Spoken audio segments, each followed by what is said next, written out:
Second law of thermodynamics সেই সব question answer দেয় যে কোয়েশ্চেনগুলো ফার্স্ট ল দিতে পারে না। যেমন ধরো দুটো বডিকে টাচ করিয়ে রেখেছি,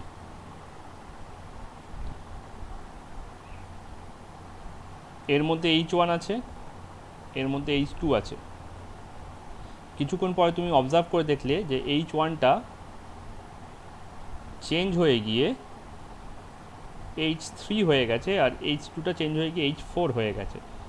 according to the first law তুমি জানো যে H1 plus H2, the total heat before the exchange, total heat before the heat exchange must be equals to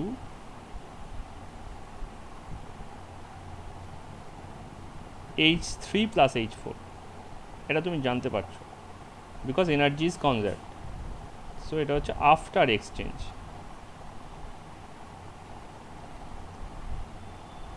কিন্তু তুমি যদি তোমাকে যদি জিজ্ঞেস করি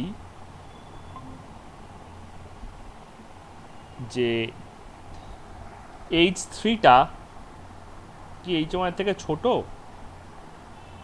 না H3টা H1 এর থেকে বড়, মানে এই ফার্স্ট বডিটা, বডি নাম্বার এ আর বডি নাম্বার বি, এটা হিট পেয়েছে না হিট কমেছে? যদি এটা হিট ছেড়ে থাকে, if a release the heat, তাহলে H3 must be less than H1 if heat release.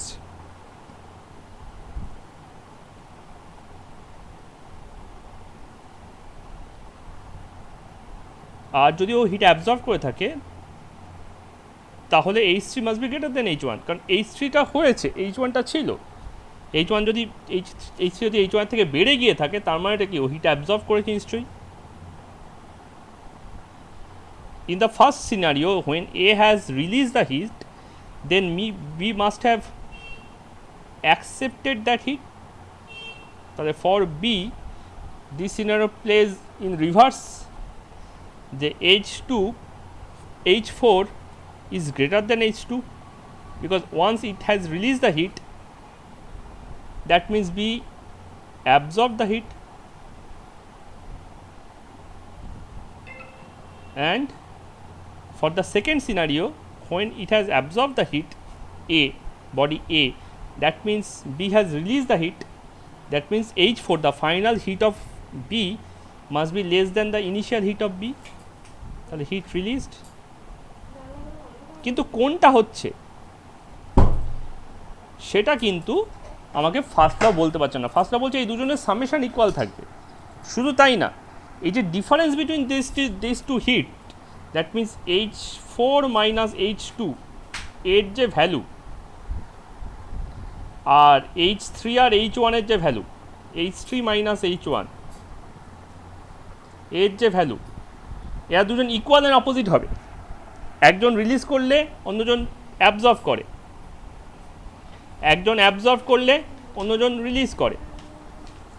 তার মানে HB আর H এ কী হচ্ছে, delta HB equals to minus delta H এ। হিসেব করে দেখো, তুমি যদি এই জায়গাটা তো তুমি যদি সাইডটাকে চেঞ্জ করে নিতে নিজেই, তাহলেও তুমি তাই পেতে। H2টাকে এই সাইডে নিয়ে যাও, H3টাকে এই সাইডে নিয়ে এসো, তাই তুমি কি পাচ্ছিলে H1 minus H3 equals to H4 minus H2। H4 minus H2কে তো আমি ডেল্টা HB বলেছিলাম, তাহলে এটা ডেল্টা HB হয়ে যেত।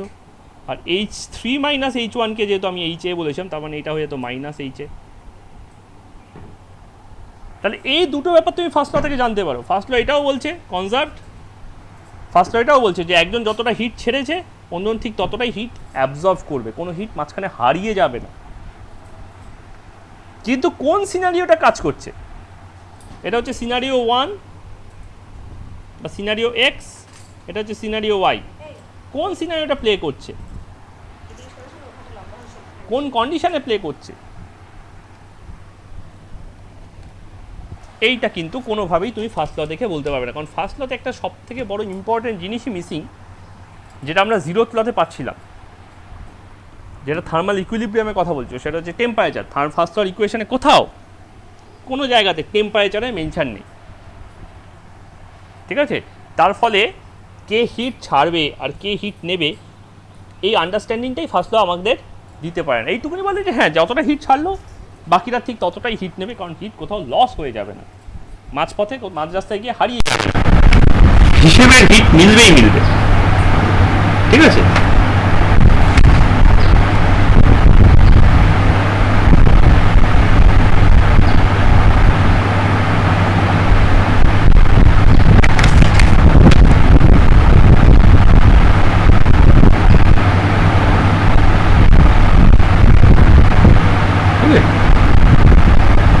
সেটা জানতে গেলে আমাদেরকে সেকেন্ড ল দিতে হচ্ছে। সেকেন্ড ল কি বলছে? সেকেন্ড ল কি বলছে সেটা বোঝার আগে আমাদের বুঝতে হবে কেন কোনো জিনিস পার্টিকুলার একটা ডিরেকশনে চেঞ্জ হয়। ঠিক আছে?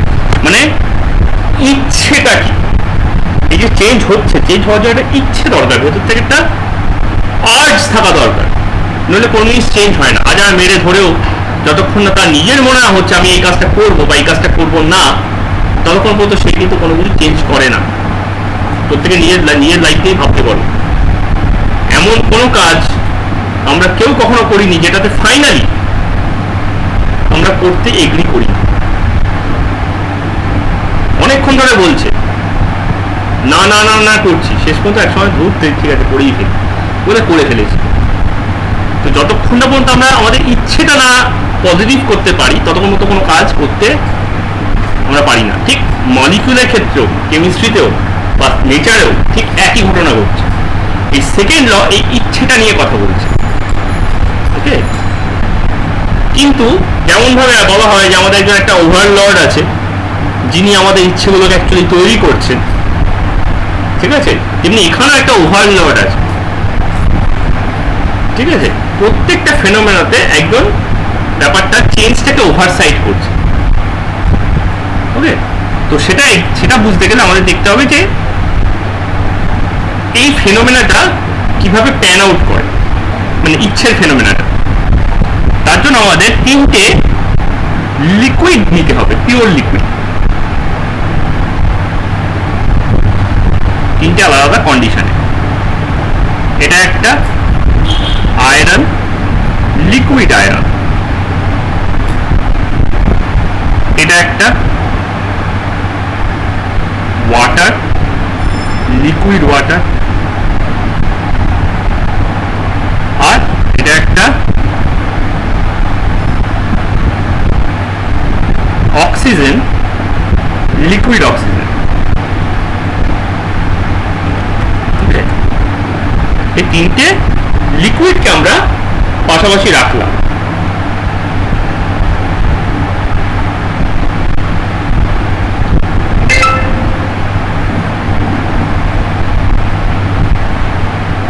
এবং কন্ডিশন কি রেখেছি? কন্ডিশন রেখেছি যে পুরো সিস্টেমটাই রয়েছে 25 ডিগ্রি সেলসিয়াস, মানে রুম টেম্পারেচারে। এখানে বলে নেওয়া ভালো যে আয়রনকে যদি আমি মেল্ট করাতে চাই, ঠিক আছে, 25 ডিগ্রি সেলসিয়াস কার টেম্পারেচার, রুম টেম্পারেচার মানে সারাউন্ডিংসের টেম্পারেচার। এরা হচ্ছে তিনটে সিস্টেম, রুম টেম্পারেচার আর সারাউন্ডিং টেম্পারেচার। এবার এখানে আমি প্রত্যেকের মেল্টিং পয়েন্ট আর বয়লিং পয়েন্টের ভ্যালুগুলো দিয়ে দিচ্ছি, কারণ মেল্টিং পয়েন্ট বয়লিং পয়েন্ট ব্যাপারটা আমাদের অ্যান্সারটা দিতে সাহায্য করবে। আয়রনের মেল্টিং পয়েন্ট হচ্ছে 1200 ডিগ্রি সেলসিয়াস আর বয়লিং পয়েন্ট হচ্ছে মোটামুটি 2350 ডিগ্রি সেলসিয়াস। ঠিক আছে, মানে বেশ হাই টেম্পারেচার ওরা মেল্ট বা বয়েল করছে। ওয়াটারের তো সেক্ষেত্রে মেল্টিং পয়েন্ট বয়লিং পয়েন্ট অনেকটাই নিচে, আমরা জানি অলরেডি, যেটা হচ্ছে 100 ডিগ্রি আর 0 ডিগ্রি। মেল্টিং পয়েন্ট হচ্ছে 0 ডিগ্রি সেলসিয়াস আর বয়লিং পয়েন্ট হচ্ছে 100 ডিগ্রি সেলসিয়াস।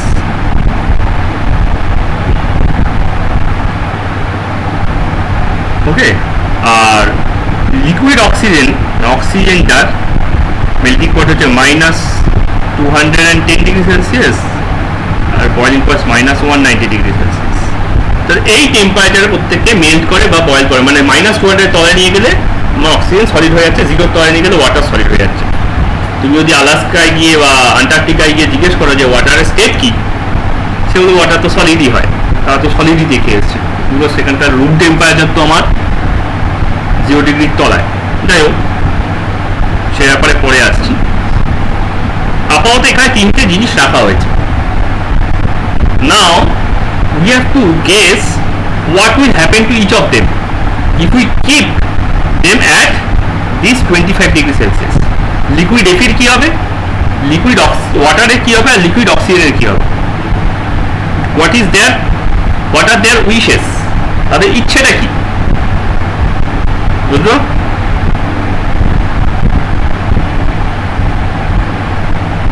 হ্যালো,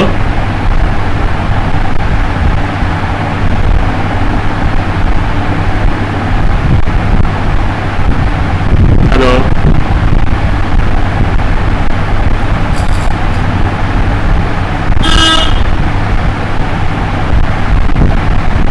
বলো।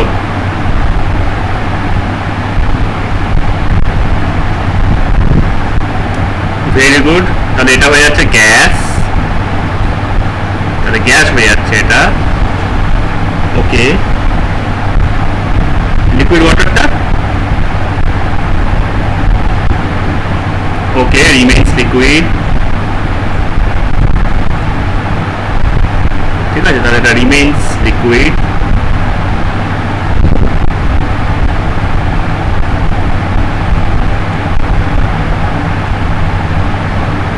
তাহলে এটা অ্যাকচুয়ালি ফ্রিজ করে যাবে, ঠিক আছে, ফ্রোজেন মানে সলিড হয়ে গেল, ফ্রোজেন মানেই সলিড, ঠিক আছে, এটা লিকুইড থাকছে। তাহলে তিনজনের তিন রকম ইচ্ছে।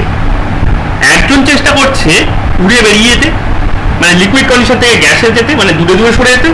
একজন চেষ্টা করছে যেখানে আছে সেটাই থাকতে, আরেকজন চেষ্টা করছে কি তা জমে একদম মানে ফ্রিজ হয়ে গেল, ঠিক আছে। তো তিনজনের তিন রকম ইচ্ছে কাজ করছে, ভালো কথা। তাহলে বোঝা গেল যে আয়রনটা সলিড হতে চায়, অক্সিজেনটা গ্যাস হতে চায়, খুব ভালো। বাট আমরা তো একটা অবজারভেশনের উপর বিশ্বাস করবো না, আমরা চলে গেলাম +2500 ডিগ্রি সেলসিয়াস। সেম তিনটে জিনিস রেখেছি, সেম তিনটে জিনিস, লিকুইড এফি,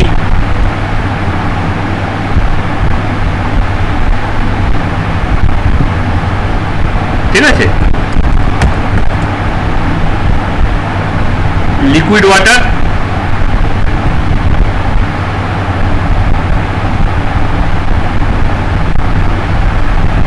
আর লিকুইড অক্সিজেন। এবার কি অবস্থা হবে সৌবর্ণ,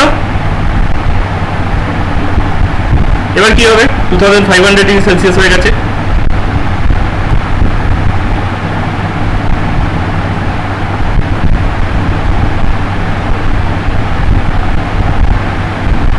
সৌবর্ণ।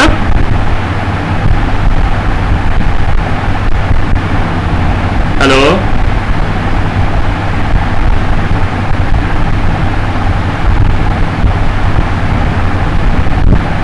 হ্যালো সৌবর্ণ,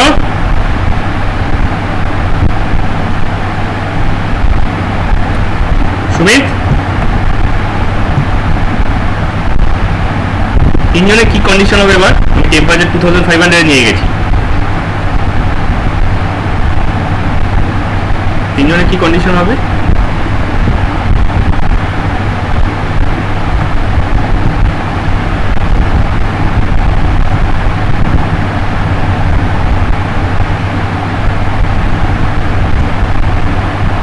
আচ্ছা, আমার ভয়েস কি খুব আস্তে আসছে?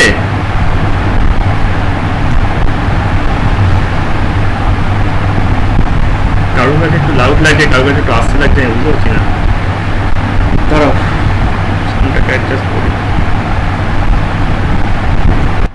এবার দেখো তো ঠিক আছে কিনা।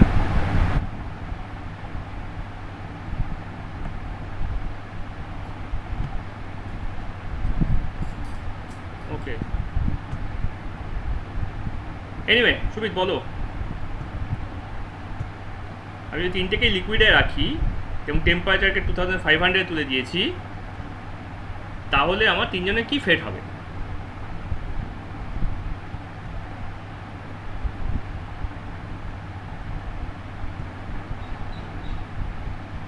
ওকে, আমি শোভনের কাছে পরে আসছি, আরও একটা কন্ডিশন আছে, ভেবে বলো এই টেম্পারেচার কি কন্ডিশন হবে?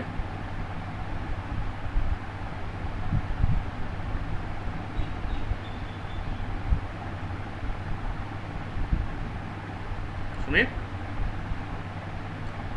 গেস করো না, এটাতে কোনো তো কিছু নেই, ভুল ঠিকের কিছু নেই, গেস করো। তিনজনের বয়লিং পয়েন্ট দেওয়া আছে, মেল্টিং পয়েন্ট সেম হয়ে যাবে, লিকুইড এফিটা আবার সলিড হয়ে যাবে। ওর কিন্তু বয়লিং পয়েন্ট 2500 350 ডিগ্রি সেলসিয়াস, তার টেম্পারেচার 2500 ডিগ্রি সেলসিয়াস, তার টেম্পারেচারটা বয়লিং পয়েন্টে বেশি হয়ে গেল না? তাহলে অ্যাকচুয়ালি কী হওয়া উচিত? অ্যাকচুয়ালি তিনজনেই এবার গ্যাস হয়ে যাচ্ছে, চেষ্টা করবে, খেয়াল করে দেখো, তিনজনেই গ্যাস হওয়ার চেষ্টা করছে। 100 ডিগ্রি উপরে গেলে তো জল নিজেই গ্যাস হয়ে যায়, তাই না? তাহলে 2500, তাহলে তো গ্যাস হবেই। তার মানে কী হলো, ওদের যে ইচ্ছেটা কন্ডিশনের সাথে সাথে পাল্টে গেল, ঠিক আছে? কিরে, তুই আর সলিড হলি না, এবার গ্যাস হয়ে গেলি, বাহ, সুবিধা মতো বল, তোর সুবিধা মতো। অক্সিজেনটা ভালো, অক্সিজেন তো সবসময় গ্যাস হতে চাইছে, হ্যাঁ অক্সিজেন তো সবসময় গ্যাস হতেই চায়। আচ্ছা তাই না, খুব মজা, অক্সিজেন খালি গ্যাস হতে চায়। দেখা যাক, আমি টেম্পারেচারটাকে কমিয়ে করলাম -250 ডিগ্রি সেলসিয়াস। এবার শোভন এবার লিখে দিতে পারবে?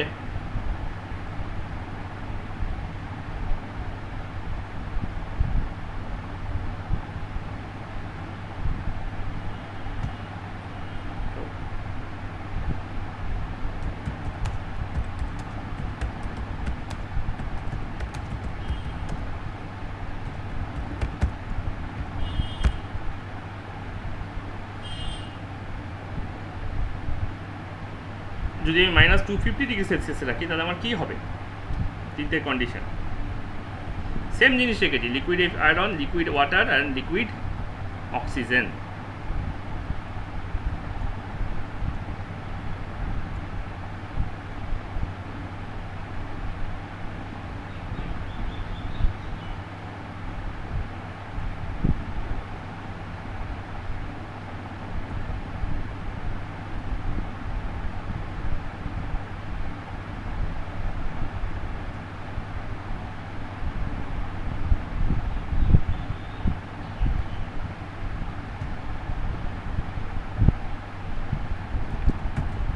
আমার কোয়েশ্চেনটা হচ্ছে what will happen to them with them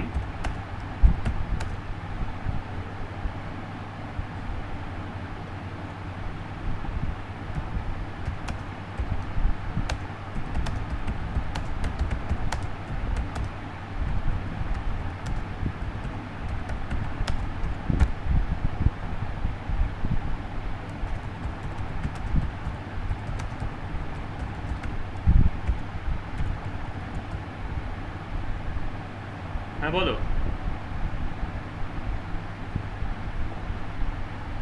করো।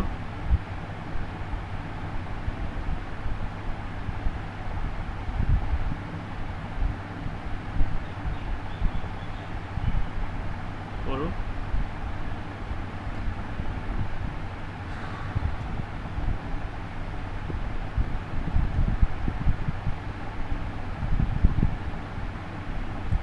হ্যালো, হ্যাঁ হ্যালো,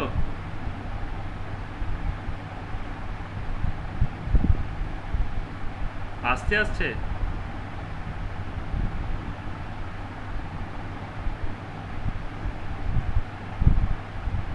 বেসিক্যালি নেটওয়ার্কের প্রবলেমের জন্য হয়, না তো কারো একটা মাইক অন থাকলে এরকম ডিস্টার্ব হয় আর কি।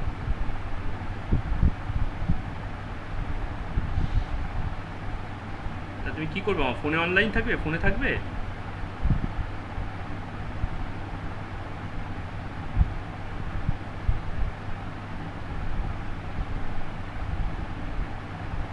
ঠিক আছে, ঠিক আছে, আমি একবার বলছি, ঠিক আছে।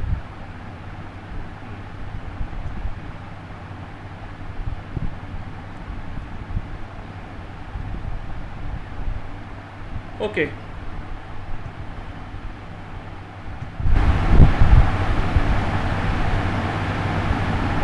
হ্যালো অন্তরা,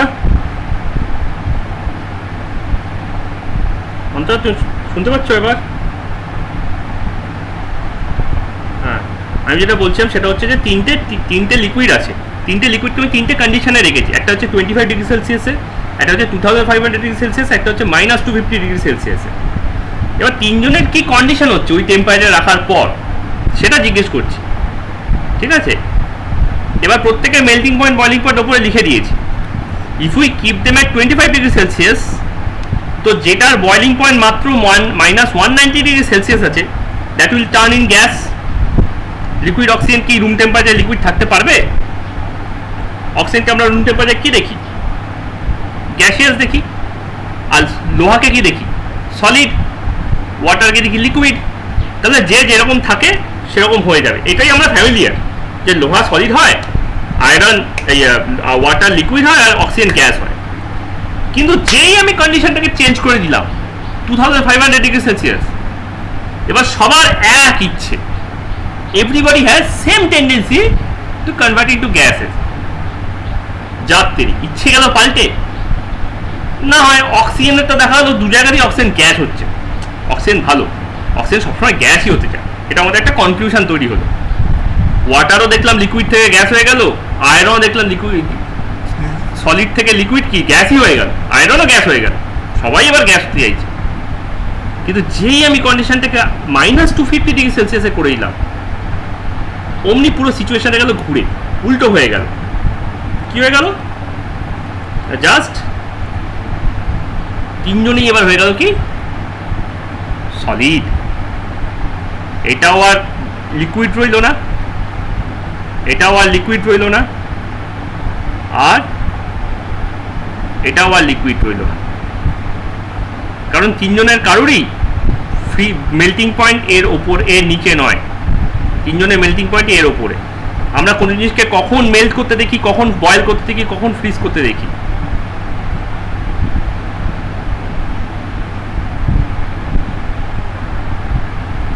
যখন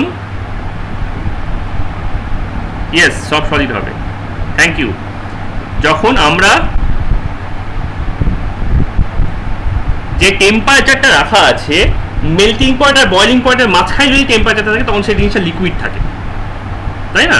মানে ধরো প্রথম ক্ষেত্রে আমি যদি বলি, ওয়াটারের টেম্পারেচার কত ছিল? 25°C রুম টেম্পারেচার, আর ওর মেল্টিং পয়েন্ট ছিল 0 আর 100 ছিল ওর বয়লিং পয়েন্ট। তাহলে 25 যেহেতু ইন বিটুইন দ্য রেঞ্জ, তাই জন্য ওটা হচ্ছে লিকুইড। যখনই অ্যাবভ দ্য রেঞ্জেস হয়ে যাচ্ছে, যেমন এখানে 2500-এ above the ranges, above 0, above 100, ও গ্যাস হয়ে গেল। যখন বিলো দ্য রেঞ্জ হয়ে যাচ্ছে -250, তখন -250 বিলো 0, বিলো 100, তাহলে তখন ওটা হয়ে যাচ্ছে সলিড। তাহলে অল টার্নস ইনটু সলিড। তাহলে অক্সিজেনের ক্ষেত্রে আমি তাই বলতে পারি, অক্সিজেনেরও টেম্পারেচার দুটো কত ছিল? -190 আর -200। তো -250 যেহেতু লেস দেন বোথ, তাহলে জিনিসটা সলিড হয়ে যাবে। আর +2500 যেহেতু গ্রেটার দেন বোথ, আয়রনের ক্ষেত্রেও গ্রেটার দেন বোথ, ওয়াটারের ক্ষেত্রেও গ্রেটার দেন বোথ, এবং অক্সিজেনের ক্ষেত্রেও গ্রেটার দেন বোথ, তাই জন্য ওই টেম্পারেচারে আয়রনটাও গ্যাস হয়ে যাচ্ছে, ওয়াটারটাও গ্যাস হয়ে যাচ্ছে, অক্সিজেনটাও গ্যাস হয়ে যাচ্ছে। তাহলে এই সাবস্টেন্সগুলোর ইচ্ছেটা কি? গ্যাস হয়ে দূরে দূরে ছড়িয়ে পড়া, নাকি কাছাকাছি এসে ফ্রিজ করে যাওয়া? কখন ইচ্ছেটা কি হয়ে যাচ্ছে, জেনারেল টেন্ডেন্সি কি? সেই টেন্ডেন্সি কথাই বুঝতে গেলে আমাদেরকে সেকেন্ড ল অফ থার্মোডাইনামিক্সের স্পন্টেনিটি টার্মটাকে বুঝতে হবে, ঠিক আছে? বলো। হ্যাঁ, এবার পাচ্ছি, বলো।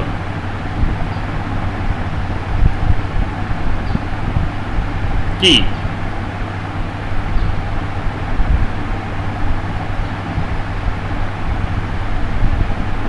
এক্সপেরিমেন্টাল প্রুফ, এটা তো আমার ডেইলি লাইফে এক্সপিরিয়েন্স করে থাকি। ডেইলি লাইফে এক্সপিরিয়েন্স করি না আমরা? আমি যদি ফ্রিজের ভেতর টেম্পারেচার কত বলো? -19 -18 এরকম টেম্পারেচার থাকে তো ফ্রিজের ভেতর। তো ফ্রিজের ভেতর আমরা জলকে ঢুকিয়ে ফ্রিজটা জলটা বরফ হয়ে যাচ্ছে না ডিপ ফ্রিজে। ফ্রিজের ভেতর বলতে আমি ডিপ ফ্রিজের কথা বলছি, ডিপ ফ্রিজে জলটা বরফ হয়ে যায় না। তো ডেইলি লাইফের এক্সপিরিয়েন্স থেকে পাওয়া এক্সাম্পল এগুলো। তারপর ধরো যখন আমরা ব্লাস্ট ফার্নেসে আয়রনকে মেল্ট করি, তো টেম্পারেচার ওখানে কোথাও কোনো রিজিয়নে হাই হয়ে যায়, গ্রেটার দ্যান 2000 হয়ে যায়, 2050 হয়ে যায়, 2500 হয়ে যায়, তখন আয়রন ওখানে ভেপার হয়ে যাচ্ছে। তো এই যে এক্সাম্পলগুলো আছে, এক্সাম্পলগুলো তো আমাদের ডেইলি লাইফে এক্সাম্পল, আমরা তো এগুলো দেখছি, রোজই দেখছি। হ্যাঁ, এবার তুমি বলছো রোজ কি আমি 250 দেখতে পাচ্ছি, -250 দেখতে পাচ্ছি, +2500 থেকে দেখতে পাচ্ছি না, এগুলো দেখছি না। তাহলে এক্স্যাক্টলি এই এক্সাম্পলগুলো হয়তো দেখছি না, কিন্তু সিমিলার ফিনোমেনা তো দেখছি। ওয়াটারকে তো ফ্রিজ করতে দেখছি, ওয়াটারকে তো ভেপার হতে দেখছি। প্রেসার কুকারে জল বসাচ্ছি, জল ভেপার হয়ে যাচ্ছে। তারপর তামার ওয়্যারকে বা কাঁচকে আগুনে ধরছি, কাঁচ মেল্ট করে যাচ্ছে। তো টেম্পারেচার বাড়লে যে জিনিসপত্র মেল্ট করে বা টেম্পারেচার কমালে জিনিসপত্র ফ্রিজ করে, এটা আমাদের ডেইলি লাইফের এক্সপিরিয়েন্স। তো এইখানে কোয়েশ্চেনটা আছে স্পন্টেনিটি, কোনো জিনিস কখন কেন স্পন্টেনিয়াস হয়। তো স্পন্টেনিটি সব থেকে বড় রিজন আমাদের ডেইলি লাইফ থেকেই উঠে আসে। Spontaneous. If you are asked to do two things, one, study, number two, which one you will like?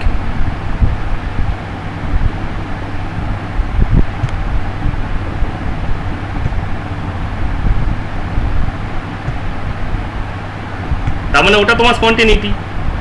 রুদ্র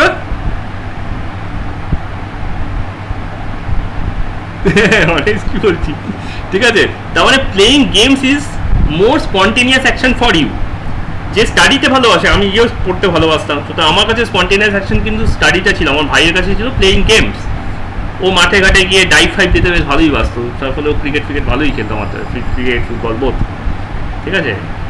তো এই দুজনের মধ্যে ম্যাক্সিমাম অফ দ্য পপুলেশন আমি যদি দেখি, পপুলেশন কিন্তু আমরা ম্যাক্সিমাম ক্ষেত্রেই প্লেইং গেমসটা স্পন্টেনিয়াস অ্যাকশন দেবো। তাহলে কি এটা কারোর হবে না? অবশ্যই এটা হবে।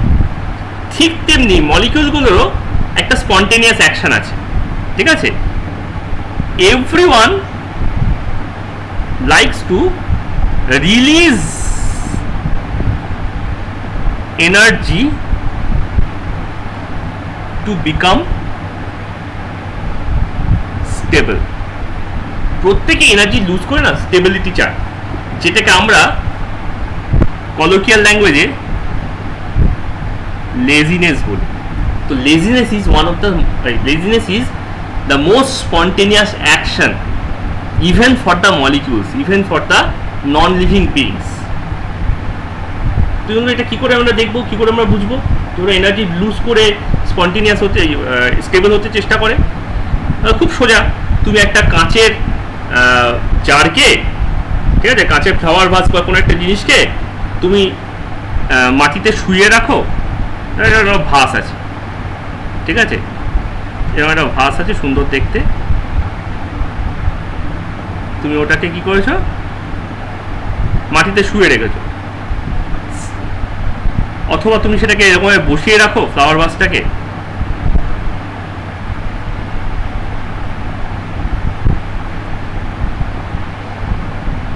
ঠিক আছে, অথবা তুমি মাটির থেকে অনেক উঁচুতে তুলে ধরে রাখো। তুমি কোনটাতে বলতে পারবে যে এই ফ্লাওয়ার ভাসটা খুব স্টেবল আছে? এক্স্যাক্টলি। কেন? Because it is লেজিয়েস্ট। This one is লেজিয়েস্ট, ঠিক আছে। এর মধ্যে প্রচুর পোটেনশিয়াল এনার্জি স্টোর হয়ে গেছে, পোটেনশিয়াল এনার্জি স্টোর। যেই আমি এটাকে ছাড়বো, কি করবে? এনার্জি লুজ করে লেজিয়েস্ট কন্ডিশনে আসার চেষ্টা করবে, ঠিক আছে। যেই আমি এটা ছেড়ে দিলাম, অমনি সা করে নিচের দিকে নেমে চলে এলো, মাটিতে পড়ে টুকরো টুকরো হয়ে গেল, ঠিক আছে।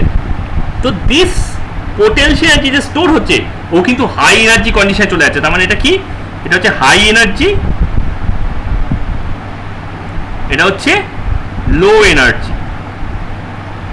তাহলে ওর টেন্ডেন্সি কি? ওর টেন্ডেন্সি হচ্ছে হাই থেকে লোতে যাওয়ার। ঠিক যে কারণে আয়রনটা এই কন্ডিশনে ফ্রিজ করে গেছিল। কে আবার উড়ে পালাতে যাইবে, খুব একটা তো বেশি কিছু পাওয়া যাচ্ছে না, প্রভোগ করতে হবে তোকে। এই 25°C ওর কাছে প্রভোকেশন নয়। ও কি করলো, এনার্জিটা ছেড়ে দিয়ে কুড়েমি করে ধপ করে এক জায়গায় গুটিয়ে বসে গেল। ঠিক আছে, -250 তো ও আরো মজাদার। তিনজনেই বলছে যে আমরা সবাই এনার্জি ছেড়ে দেবো। তার মানে কি হয়েছে, এখানে সবাই কি করেছে, এখানে সবাই এনার্জি রিলিজ করে দিয়েছে, এনার্জি রিলিজ করে দিয়েছে, করে দিয়ে নিজেরা লেজি হয়ে গেছে। ঠিক আছে, তো this is the one of the most observable phenomena, energy release. এও এখান থেকে এনার্জি রিলিজ করে দিয়েছে। এবার এই এনার্জি রিলিজটা কখনো কখনো একটু প্রভোকেশন লাগে। ঠিক আছে, সেই প্রভোকেশনটা পড়তে বসেছি না, অনেকদিন টানা গেম খেলা হয়ে গেছে, আর গেম খেলবো না। হঠাৎ করে একটা হোয়াটসঅ্যাপে টুং করে মেসেজ, কিরে টুর্নামেন্ট আছে, 4টে ম্যাচ খেল না, তুই খেললে আজকে আমরা জিতে যাই। আরে ঠিক আছে, 4টে ম্যাচ তো কতক্ষণ আর টাইম লাগবে, খেলেই নি। ঠিক আছে, এই হয়ে গেল একটা ছোট্ট প্রভোকেশন। বাস, সাথে সাথে যে নন স্পন্টেনিয়াস কাজটা করছিলে পড়াশোনা, সেটা ফেলে রেখে যে স্পন্টেনিয়াস কাজটা করতে ভালোবাসো সেটার দিকে দৌড়। ঠিক আছে, তাহলে এই এনার্জি রিলিজ করতে গেলে কোথাও কোথাও ইনিশিয়েশনের মানে ছোট্ট একটুখানি খোঁচার দরকার হয়। ঠিক আছে, কোথাও কোথাও খোঁচা ছাড়াই কাজটা হয়ে যায়। ঠিক আছে, নিড ইনিশিয়েশন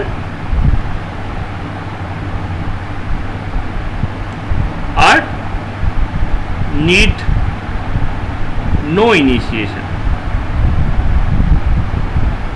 যেমন ধরো বারুদ, বারুদ জ্বলতে ভালোই বাসে।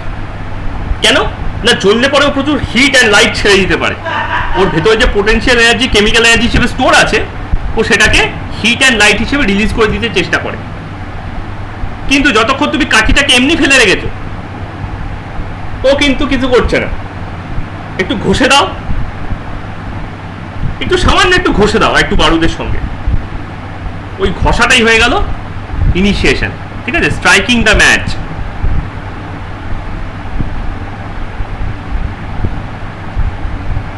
It is an initiation of a spontaneous reaction. Spontaneous reaction টা কি? Burning. All kind of burning is associated with energy release. যে কোনো জিনিসকে তুমি পোড়াও, তেলকে পোড়াও, কাঠকে পোড়াও, কাগজকে পোড়াও, ঠিক আছে, যাকে তুমি পোড়াচ্ছ সব হচ্ছে স্পন্টেনিয়াস রিয়াকশন।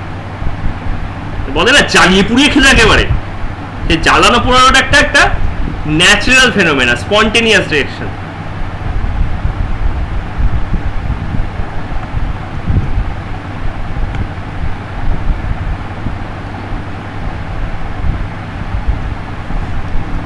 ওকে, তাহলে আমি এটাকে স্ট্রাইক করলাম, স্ট্রাইক করে আমার একটা এনার্জি রিলিজ হলো। ঠিক আছে, বারুদের ক্ষেত্রে কি হয়, বারুদের ক্ষেত্রে এই যে আমরা আগের দিন যে এক্সোথার্মিক এন্ডোথার্মিকের গ্রাফটা করছিলাম না, ঠিক আছে, বারুদটা এখানে রয়েছে, বারুদের এনার্জি লেভেলটা এখানে, এখানে আছে আমার বারুদের ইংলিশ হচ্ছে গান পাউডার। তা তুমি কি করলে, তুমি ওকে একটা ইনিশিয়েশন দিলে, গাউন পাউডার এখানে, গাউন পাউডার পুড়লে সালফার ডাইঅক্সাইড আর ময়েস্টার তৈরি হয়, ওদের এনার্জি লেভেল এখানে, এ লেভেল হচ্ছে SO2 আর H2O। তো ও কি হতে চেষ্টা করছে, ও এইখান থেকে এইখানে আসার চেষ্টা করছে। তার মানে কি করছে, ও এনার্জি লো করার টেন্ডেন্সি দেখাচ্ছে। ইট ওয়ান্টস টু গেট লেজিয়ার, ও আরো লেজি হতে চেষ্টা করছে। ও শুয়ে শুয়ে ঘুমাবে, সোজা কথা, আর কিছু করতে ওর ভালো লাগছে না, কিন্তু ও লেজি হতে পারছে না। কেন না, ওর মধ্যে কিছুটা বন্ডিং রয়েছে, তো সেই বন্ডিংটার জন্য ও যে কন্ডিশন হচ্ছে সেই কন্ডিশনেই স্টেবল হয়ে আছে। But that is not the মানে ওর নিজের ইচ্ছে নয় ওই কন্ডিশনে থাকা, ও জানে ওকে যদি সামান্য একটু ধাক্কা দেওয়া হয় ও কিন্তু কাজটা শুরু করে দিতে পারে। ও কি করলো, যেই তুমি ওকে এনার্জি দিলে, ইওর মেকানিক্যাল এনার্জি, তুমি হাতের মাসেল টাসেল ইউজ করে, ঠিক আছে, তুমি যেই ওকে একটুখানি ইনিশিয়েশন দিলে ও এনার্জি লেভেল বাড়লে পরে ও একটা থ্রেশহোল্ডকে টপকে যাচ্ছে। এই থ্রেশহোল্ডটার নাম হচ্ছে অ্যাক্টিভেশন এনার্জি। যে কোনো কিছুকে অ্যাক্টিভ করতে যতটা এনার্জি লাগে, ধরো রুদ্রকে বললো এই গেম খেলবি, তো দুবার বলতেই রুদ্র হ্যাঁ বলে দিল, ঠিক আছে। ওই যে সেটা অঙ্কিত, ও খুব বেশি গেম খেলে, মানে খুব বেশি মানে খুব ভালো গেম খেলে, ঠিক আছে। ওকে যদি বলা হয় ও হয়তো 4-5 বারে মানলো। তার মানে কারুর অ্যাক্টিভেশন এনার্জি একটু কম, কারুর অ্যাক্টিভেশন এনার্জি একটু বেশি, ঠিক আছে। তাহলে ও সেই অ্যাক্টিভেশন এনার্জি যদি পেয়ে যায় তখন কিন্তু ইজিলি ওপর থেকে নিচে নেমে আসতে পারছে, ওর কোনো সমস্যাই হচ্ছে না, ঠিক আছে। এবার দেখো ও এতটা এনার্জি অ্যাবজর্ব করেছিল, তাই না, অ্যাক্টিভ হতে গিয়ে এতটা এনার্জি অ্যাবজর্ব করেছিল, আর এই অ্যামাউন্ট অফ এনার্জি কি করছে, রিলিজ করছে। তাহলে রিলিজের অ্যামাউন্টটা অ্যাবজর্বের থেকে বেশি কিনা, অ্যাবজর্ব এইটুকুনি আর রিলিজ এতটা, তাহলে প্রতিবারে এই এক্সট্রা অ্যামাউন্ট অফ এনার্জি তৈরি করতে পারছে কিনা, এই এক্সট্রা অ্যামাউন্ট, এটা তো এক্সট্রা, এই পোর্শনটা এক্সট্রা, তাহলে ও এই পোর্শনটা দিয়ে কি করবে, এই পোর্শনটা পরের মলিকুলটার অ্যাবজর্পশনের জন্য দিয়ে দেবে, ঠিক আছে। মানে ধরো এখানে প্রচুর বারুদের গান পাউডারের মলিকিউল আছে,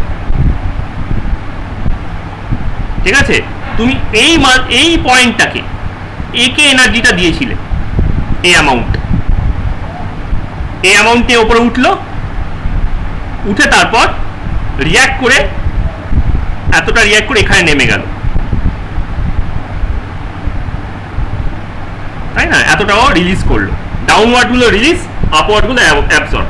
তাহলে এই এতখানি এনার্জির মধ্যে থেকে ও এই পোর্শনটা এই নেক্সট জনকে সাপ্লাই করে দিতে পারবে কিনা, যেই সাপ্লাই করলো এ আবার এনার্জাইজ হয়ে উপরে উঠে গেল,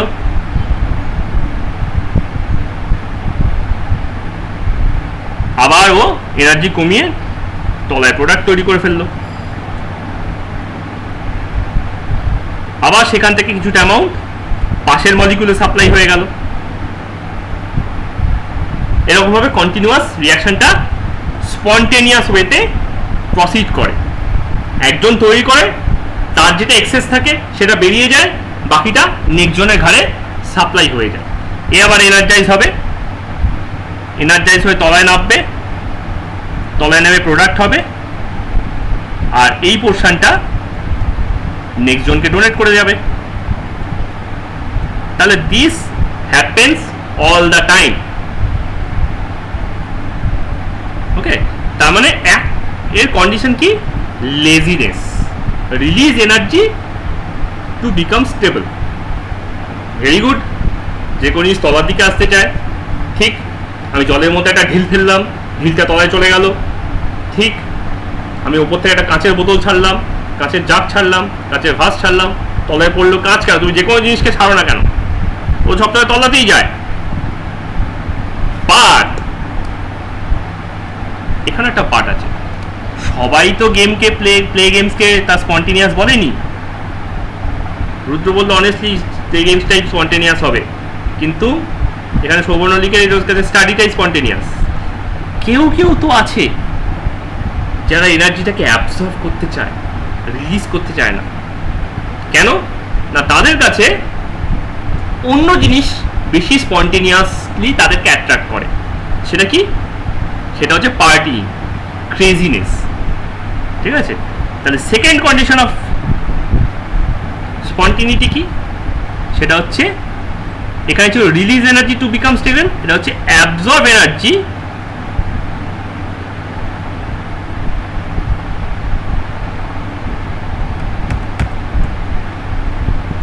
two be more chaotic. Chaos is the inherent property of the nature. ওই কাঁচের বোতলটা যে হাত থেকে পড়লো, ওটা কি হয়, ওটা ভেঙে টুকরো টুকরো হয়ে যায়, স্প্লিন্টার্সে ভেঙে যায়। তার কারণটা কি? কারণ কাঁচের মধ্যে না ওরা খুব জড়সড় হয়ে বসেছিল, ওদেরকে খুব অর্ডারে রাখা হয়েছে। ওর কাছে ডিসঅর্ডারটা বেশি পছন্দ, ঠিক আছে? This is disorder. Why we pursue education? So that we don't get disorderly, ঠিক আছে? তাহলে এইখানে হচ্ছে craziness. Without education will remain savage, because that is natural. Savagery is natural. I want to survive, I will beat everyone else. That is natural, that is savagery. সে যে সেন্সেই হোক না কেন। This makes us chaotic. I will absorb everything, because that is natural. So these two counter affecting phenomena controls everything in the nature. একজন চাইছে, একদিকে আমরা চাইছি energy release করে লেজি হতে, আরেকদিকে আমরা চাইছি এনার্জি অ্যাবজর্ব করে ক্রেজি হতে। এই laziness and craziness both drives us, ঠিক আছে? যখন আমরা গেম খেলছি, because that is easier thing to do than study, সেখানে that attracts me more. But তখন আমরা হাইপার অ্যাক্টিভ হয়ে উঠছি, because that rush, that craziness, that madness attracts us also. Okay, so that is why both the phenomena are considered to be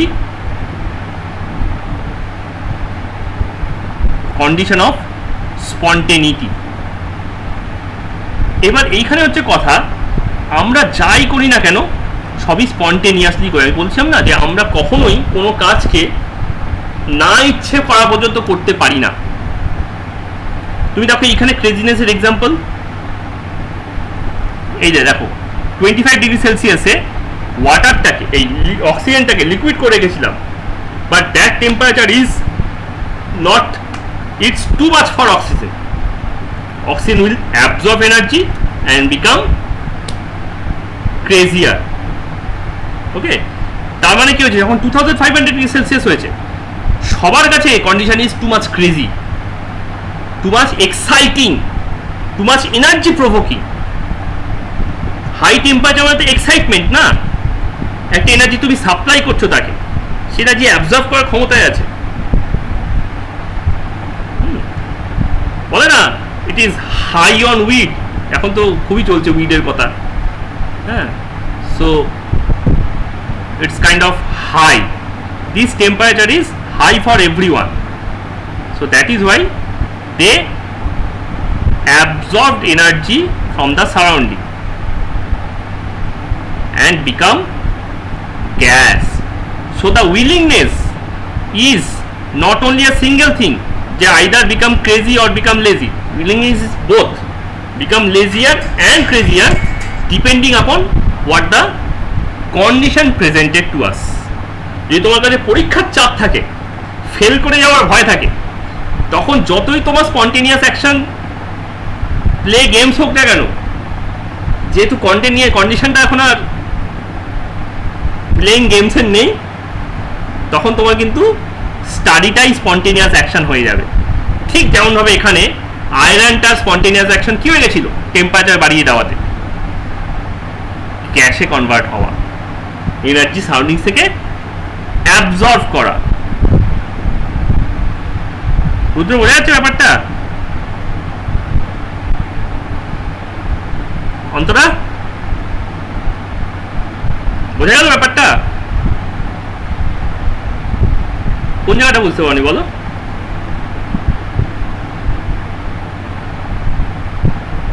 হ্যাঁ, কোনটা?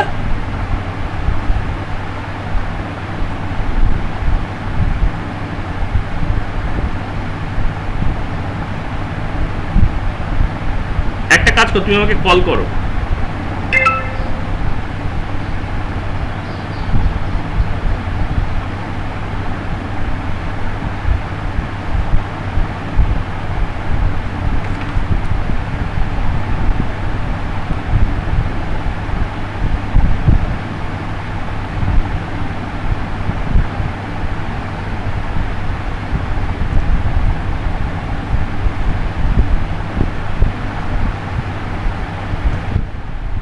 অর্ক দেখো তো এবার ঠিক আছে কিনা।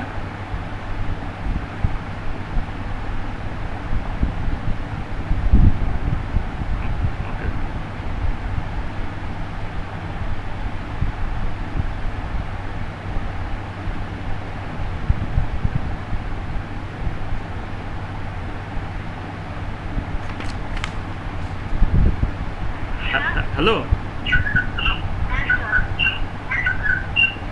বলছি যে তুমি ফোনে অনলাইন থাকো, ঠিক আছে? তা তুমি আমার কথাগুলো ক্লিয়ার শুনতে পাবে।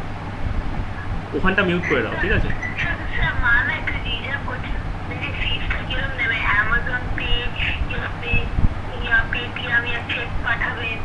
অ্যামাজন পেতে দিয়ে দিতে পারে, অ্যামাজন পেতে। হ্যাঁ হবে, কিন্তু তুমি ফোনে থাকো, ঠিক আছে? আমার ওখানকার সাউন্ডটা মিউট করে দাও, তাহলে তুমি এখানে শুনতে পাবে, ঠিক আছে?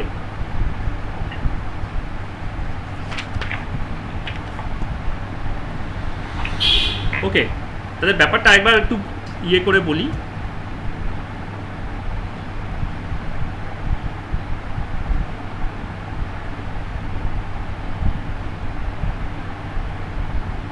ব্যাপারটা একবার ক্লিয়ার করে বলি যে দুটো ডিফারেন্ট কন্ডিশনে দুজনের টেন্ডেন্সি দুটো আলাদা হয়ে যাচ্ছে, মানে একই জিনিসে দুটো আলাদা টেন্ডেন্সি দেখাচ্ছে। যখন সারাউন্ডিংসে টু মাচ অফ এনার্জি আছে তখন ও সারাউন্ডিংস থেকে এনার্জি অ্যাবজর্ব করে নিচ্ছে। যখন surroundings too much of energy lack করছে, যখন বাইরেটা প্রচণ্ড ঠান্ডা হয়ে গেছে, তখন ও এনার্জি রিলিজ করছে। মানে এক সময় ওর টেন্ডেন্সি হচ্ছে এনার্জি অ্যাবজর্ব করে ক্রেজি হওয়ার, যখন সারাউন্ডিংস যথেষ্ট পরিমাণে এক্সাইটিং হয়ে আছে, যখন সারাউন্ডিংসে প্রচুর অ্যামাউন্ট অফ টেম্পারেচার উঠে গেছে, তখন এনার্জি অ্যাবজর্ব করছে। আর যখন সারাউন্ডিংস খুব কোল্ড হয়ে গেছে, when it is favorable to go crazy, পরীক্ষা ঠিক পরপরেই, যখন কেউ ফোর্স করছে না পড়াশোনা করার জন্য, আনলেস যারা এখন নিট দেবে তাদের অবস্থা, ঠিক আছে? তো তখন আমাদের কাছে দিনরাত ঘুমটাই বা গেম খেলা বা অন্যভাবে নিজেদেরকে এনগেজ করে রাখাটাই হচ্ছে আমাদের কাছে মোর স্পন্টেনিয়াস। তো এখানেও আমাদের তিনটে সিস্টেমে তাই হচ্ছে। লিকুইড আয়রনটা হাই টেম্পারেচারে গ্যাসিয়াস হয়ে যাচ্ছে, আর লিকুইড অক্সিজেনটা লো টেম্পারেচারে সলিড হয়ে যাচ্ছে। যদিও আমরা ডিফারেন্ট কন্ডিশনে দুজনকে কিন্তু অপোজিট দিকেই মুভ করতে দেখেছিলাম। যখন টেম্পারেচার রুম টেম্পারেচার ছিল বা টেম্পারেচার যখন খুব কোল্ড হয়ে গেছিলো, তখন আয়রনটা দু জায়গাতেই সলিড হচ্ছিল। আমরা ভাবছিলাম যে আয়রনের টেন্ডেন্সি হয়তো সলিড হওয়া, কিন্তু যখনই ওই হাই টেম্পারেচার বেশি এক্সাইটমেন্টের কন্ডিশনটা চলে এলো, ওই এনার্জি অ্যাবজর্ব করে নিজে গ্যাস হয়ে গেল, নিজে আরও কেওটিক হয়ে গেল, নিজে ছড়িয়ে পড়ল। ওকে, আমরা প্লেইং কার্ডস দিয়ে ট্রায়াঙ্গেল বানাই, সেগুলো খুব আনস্টেবল হয়। কেন না? Because we are making them highly order জিনিসটা কিন্তু কারুর খুব একটা পছন্দ নয়। যে জিনিসটা একদম হাইলি স্ট্রাকচার্ড হয়ে থাকে, দ্যাট ইজ ডিম টু বি ডিসঅর্ডার, ঠিক আছে? তাহলে এই যে হিসেব, যে কখন কোন জিনিস এনার্জি নেবে আর কখন কোন জিনিস এনার্জি ছাড়বে, এটা ডিপেন্ড করে একটা টার্মের ওপর, যেই টার্মটা এই ক্রেজিনেসটাকে মেজার করে, এই ডিসঅর্ডারটাকে মেজার করে। That term is called entropy. Entropy, the measurement of disorder.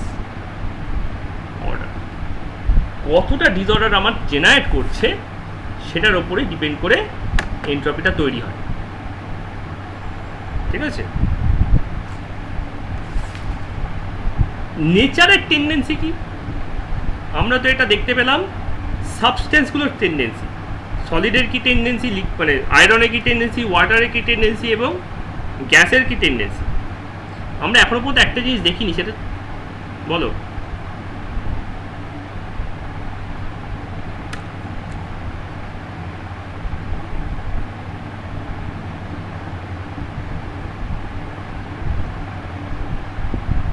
Unlikely যে তলার দিকে নামবে।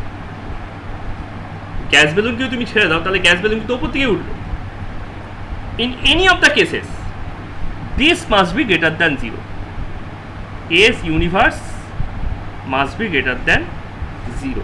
তাহলে এখানে যে আমি নখানা এক্সাম্পল দিয়েছিলাম, ওই নখানা এক্সাম্পলেই আমার ইউনিভার্সের এন্ট্রপি কিন্তু গ্রেটার দ্যান জিরো হচ্ছিল, তাই জন্য এই চেঞ্জগুলো পসিবল হয়েছে, আদারওয়াইজ কোনোভাবেই কোনো চেঞ্জ পসিবল হবে না। That is the second law of thermodynamics. And also by the sense of time, when change takes place, time also increases. Time increases. খেয়াল করে দেখো, যে কোনো চেঞ্জ হলে টাইম কিন্তু সবসময় বাড়ে, টাইম রিভার্সে যায় না, টাইম কখনোই কিন্তু কমে না, টাইম সবসময় বেড়ে আছে। তার মানে টি বা delta T always must be greater than zero.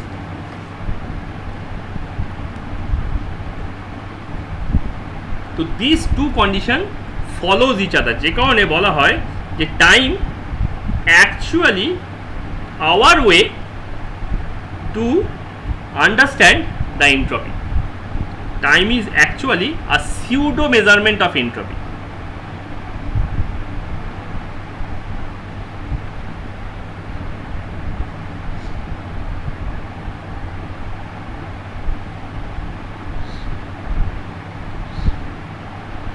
এর মানেটা কি?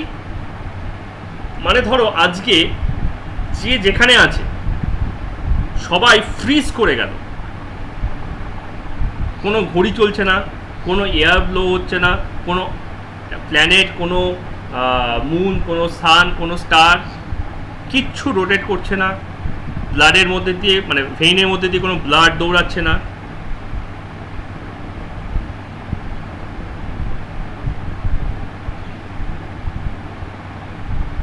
আওয়াজটা কেটে কেটে আসছে।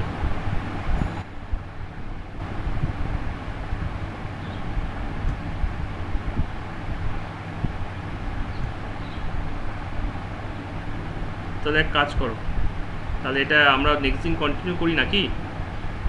বোধহয় নেটওয়ার্কটা খুব ডিস্টার্ব আছে। দাঁড়াও এক মিনিট, দাঁড়াও, লিভ করো না, দাঁড়াও।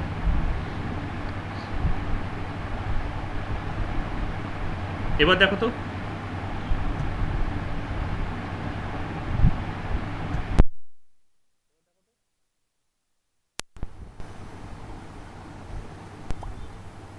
হ্যালো, হ্যাঁ স্যার, এখন ক্লিয়ার আসছে।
যাই তাহলে আমাকে উপরে বসাতে হবে 80 ইন্টু 4.18 জুল ডিভাইডেড বাই 273 এত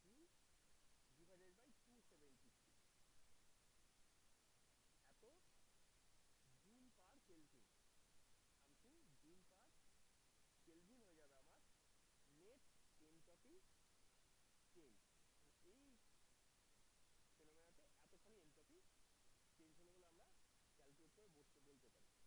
আমরা ক্যালকুলেট করে বলতে পারি। কিন্তু এবার ব্যাপারটা হচ্ছে যে একটু আগে যেটা বললাম যে একজন একটা টেম্পারেচার লিকুইড হয়, একজন একটা টেম্পারেচার গ্যাসিয়াস হয়ে যায়, একজন একটা টেম্পারেচার সলিড হয়ে যায়, কিন্তু আলাদা আলাদা ফেনোমেনা কেন?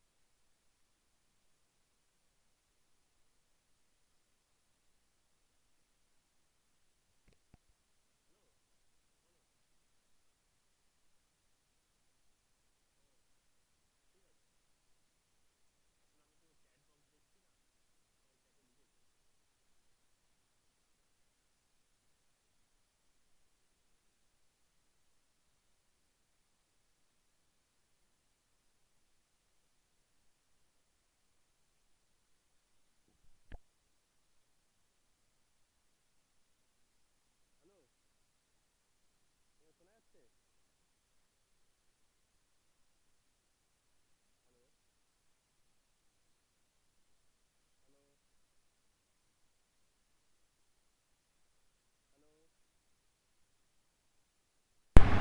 হ্যালো, হ্যালো, এবারে এসছে? ওকে,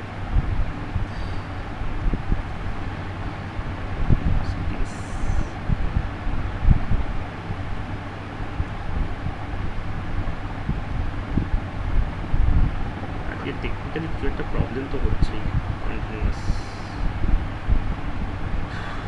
এনিওয়ে, যেটা বলছিলাম, এন্ট্রপিটাকে কীরকমভাবে মেজার করা যায়, একটা এক্সাম্পল হচ্ছে যে আমরা এখন স্টেট চেঞ্জ অপারেশনগুলো দেখছিলাম। যেমন ধরো আইস থেকে ওয়াটারে কনভার্ট করছি, আমাকে 1 গ্রামের জন্য 80 ক্যালোরি দিতে হচ্ছে, আবার ওয়াটার থেকে আইসে কনভার্ট করছি 80 ক্যালোরি অ্যাবজর্ভ করে দিতে হচ্ছে। তাহলে সেইখানে এখানকার যে এনার্জিটা দুটো ক্ষেত্রে সেম এবং প্রসেসটা রিভার্সিবল প্রসেস, তাহলে এখানকার কিউ রেফকে ধরা হবে 80 ক্যালোরি।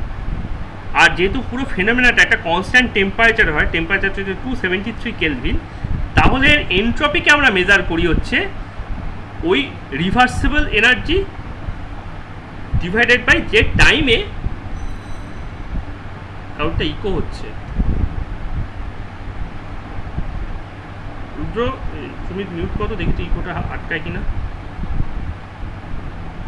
হ্যাঁ, তো যে টাইমে যে টেম্পারেচার ওই রিভার্সিবল রিয়াকশানটা হচ্ছে, সেই টেম্পারেচারের রেশিও করে নিলে, এটাকে জুলে কনভার্ট করে নিলে আমি যে ভ্যালুটা এখানে পাবো, that value will be measurement of entropy. Now আমি এবার বলছিলাম যে ইউনিভার্সের এন্ট্রপিটা কীভাবে চেঞ্জ হয়। আমি তো এখানে খালি একটা জিনিসে এন্ট্রপি মেজার করতে পারছি, সেটা হচ্ছে আইদার ওয়াটারে নয় আইসে। ঠিক আছে, তাহলে আমাকে এখানে দেখতে হবে যে এইটাও যে একটা সিস্টেম হয়, তাহলে আইদার কী করছে, আইদার এনার্জি রিলিজ করছে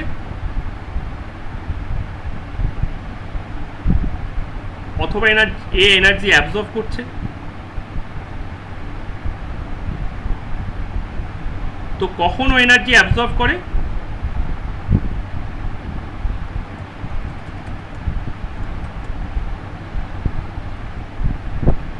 ঠিক আছে, যখন ওর ডেল্টা এস টোটালটা গ্রেটার দ্যান 0 হবে। আবার কখন এনার্জি রিলিজ করে, যখন ওর ডেল্টা এস টোটালটা গ্রেটার দ্যান 0 হবে। এখানে টোটাল বলতে ডেল্টা এস টোটাল হচ্ছে আমার delta S of universe. Universe মানেই হচ্ছে আমার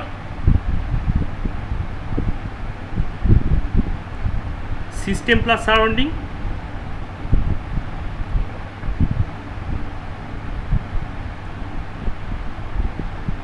তার জন্য এই সামেশনটাকে আমরা টোটাল বলতে পারি, সেজন্য কোথাও কোথাও এটাকে ডেল্টা এস টোটাল দিয়ে রিপ্রেজেন্ট করা। তাহলে ডেল্টা এস টোটালকে আমি লিখছি delta S system plus delta S surrounding. এবার ইন দ্য ফার্স্ট কেস, এটাকে যদি আমি কেস 1 বলি, আর এটা যদি আমি কেস 2 বলি,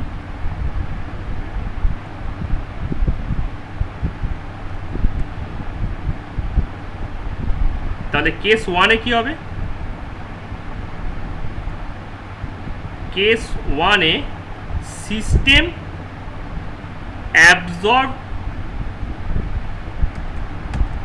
অ্যাবজর্বড হিট, তার মানে কিউ রেফটা ওখানে পজিটিভ,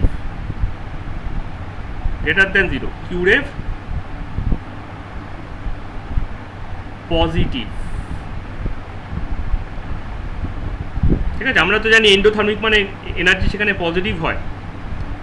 তাহলে ওখানকার ডেল্টা এস টোটালকে লিখবো delta S system plus delta S surrounding equals to plus Q rev by T of the system, temperature of the system, plus, এবার দেখো সিস্টেম যদি কিউ রেভ অ্যামাউন্ট অ্যাবজর্ব করে,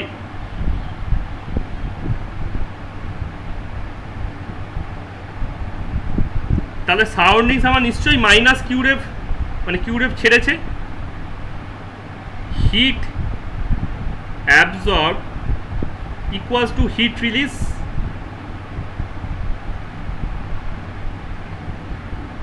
জাস্ট মাইনাসে হবে। তাহলে সিস্টেমের হিট অ্যাবজর্ব যদি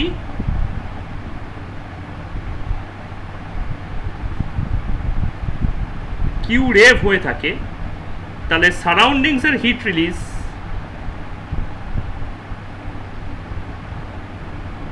মাইনাস কিউ রেভ হবে।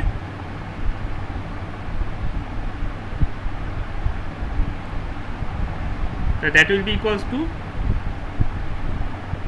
মাইনাস কিউ রেভ, তাই না? তাহলে আমি এইখানে লিখবো হচ্ছে minus Q rev by T surrounding. তাহলে এই ইকুয়েশন থেকে আমি বুঝে যাব যে টেম্পারেচারটা কখন কীরকম হয়। তাহলে এই জিনিসটাকে আমার গ্রেটার দেন 0 হতে হবে, তাই না? স্পন্টেনিয়াস হতে গেলে টোটাল ইউনিভার্সের এনার্জি এন্ট্রপিটাকে তো ইনক্রিজ করতে হয়। তাহলে এটাকে গ্রেটার দেন 0 হতে গেলে এই কোয়ান্টিটিটাকে আমার গ্রেটার দেন 0 হতে হবে।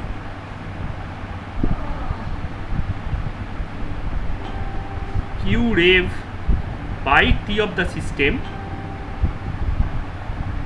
Minus Q rev by T of the surrounding must be greater than 0।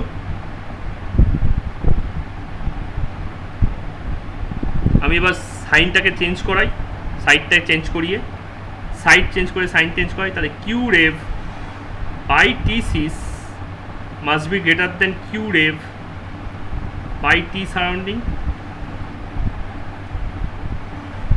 T sys কী হলো? এই কিউ রেভ কী হলো? কেটে গেল। তাহলে এখান থেকে আমি পেতে পারি 1/T system is greater than 1/T surrounding. তাহলে এখান থেকে আমি বলতে পারি কি টি সিস্টেম লেস দ্যান টি সারাউন্ডিং। 1/3 গ্রেটার দ্যান 1/5, তাই 3 লেস দ্যান 5 হয়।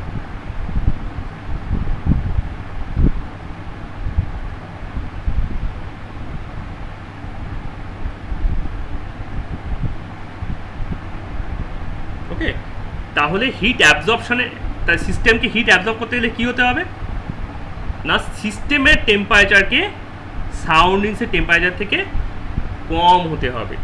এবার ট্যালি করিয়ে দেখে নাও এটাই আমাদের এক্সপেরিমেন্টাল বা অবজারভেশনাল এক্সপিরিয়েন্স ছিল কি না। সিস্টেমের টেম্পারেচার তো 2005, সারাউন্ডিংসের টেম্পারেচার 2500 ডিগ্রি সেলসিয়াস, আর লিকুইড এফি তো ম্যাক্সিমাম, ওর ম্যাক্সিমাম টেম্পারেচার কত হতে পারে লিকুইড এফি? 2300-550 degree Celsius. তাহলে ওর টেম্পারেচার 2350 ডিগ্রি সেলসিয়াস, তাহলে ও কী করবে?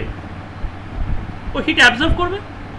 ঠিক তেমনিভাবে ওয়াটারের ম্যাক্সিমাম টেম্পারেচার কত হতে পারে? 100 হতে পারে, ও অ্যাবজর্ব করেছে। তেমনি লিকুইড অক্সিজেনের ম্যাক্সিমাম টেম্পারেচার কত হতে পারে? -190, তাহলে ও অ্যাবজর্ব করেছে। তাহলে সিস্টেম হিট অ্যাবজর্ব করে কখন না, যখন সিস্টেমের থেকে সারাউন্ডিংসের টেম্পারেচার বেশি থাকে, এবং সেটা তখনই পসিবল হবে যদি আমার টোটাল এনট্রপি গ্রেটার দ্যান 0 হয়। ঠিক আছে, তাহলে কেস ওয়ানে টোটাল এনট্রপি গ্রেটার দ্যান 0 ধরে নিয়ে আমি প্রুফ করে দিলাম যে হিট হট সারাউন্ডিংসের থেকে কোল্ড সিস্টেমের ভেতর ঢুকছে।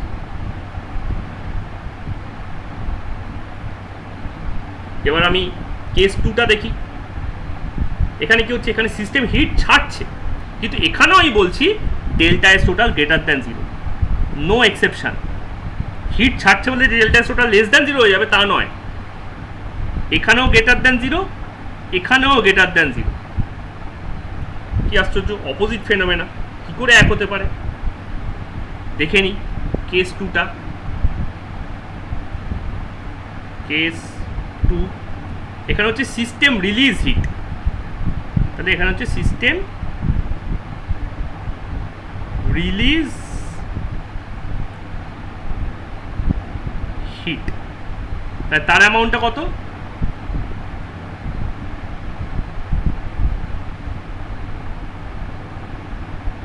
ঠিক আছে, তার অ্যামাউন্ট হচ্ছে কিউ রেভ অ্যামাউন্ট।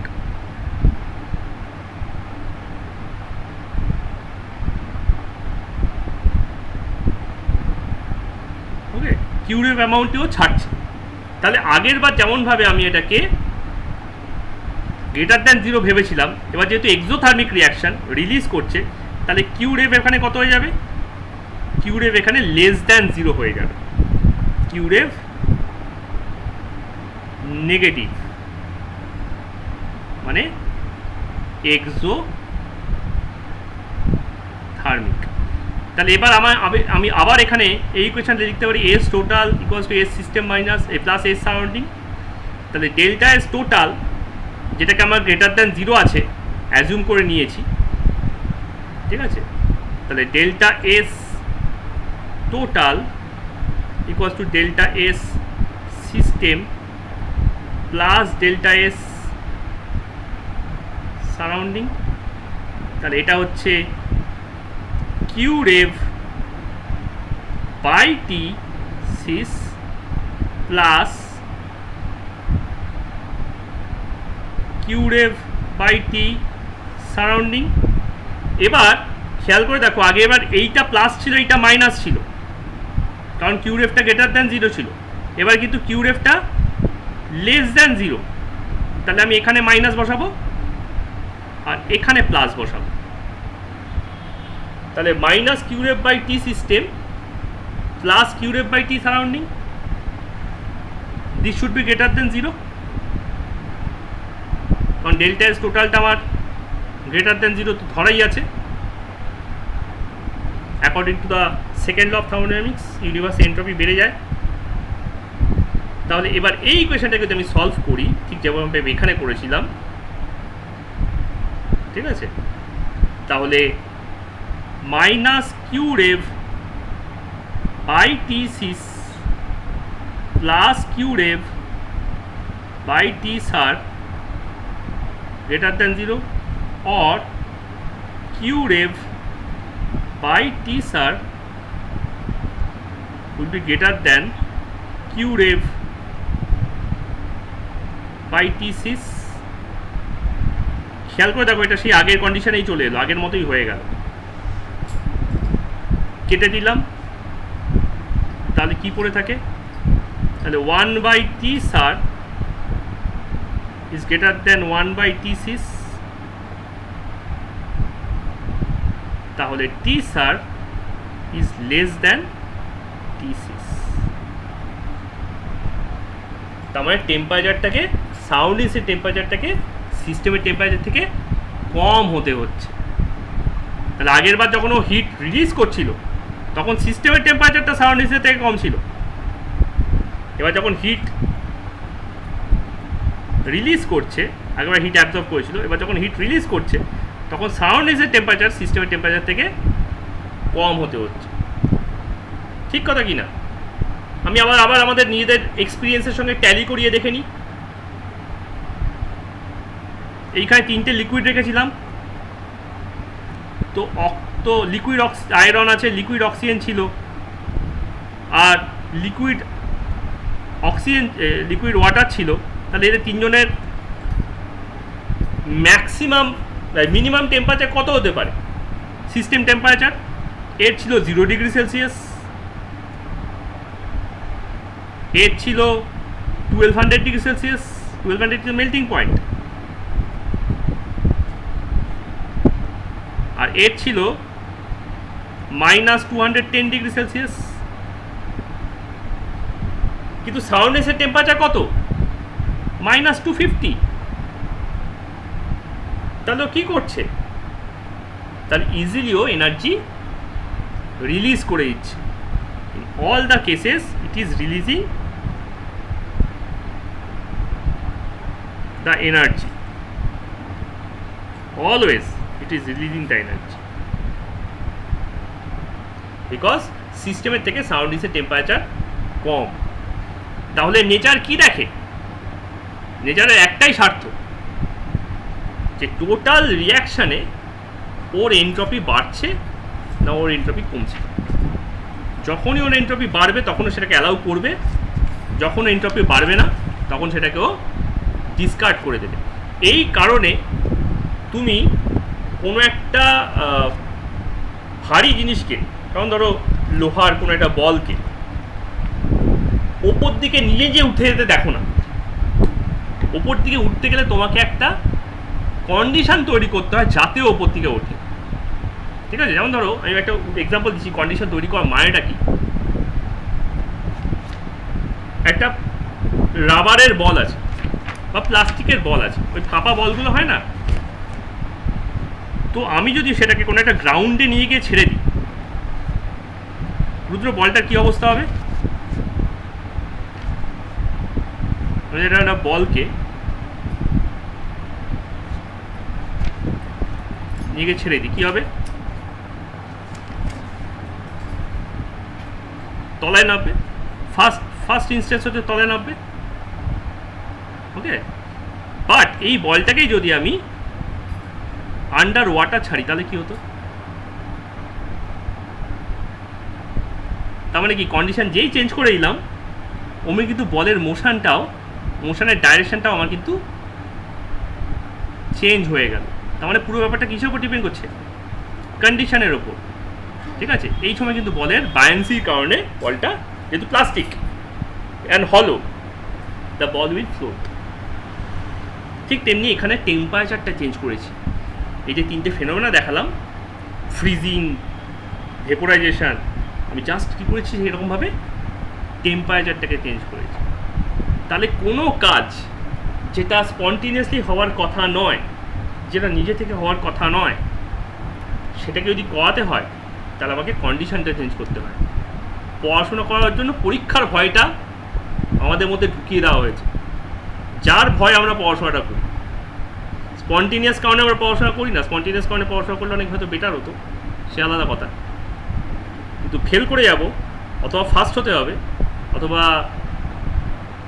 কিছু একটা নাম্বার পেতে হবে, চাকরি পাবো না, কলেজে ভর্তি হতে পারবো না, এরকম ফিয়ার অথবা provocation both are working as our surrounding conditions, যার বেসিসে আমরা একটা নন স্পন্টিনিয়াস কাজকেও স্পন্টিনিয়াস করে তুলছি,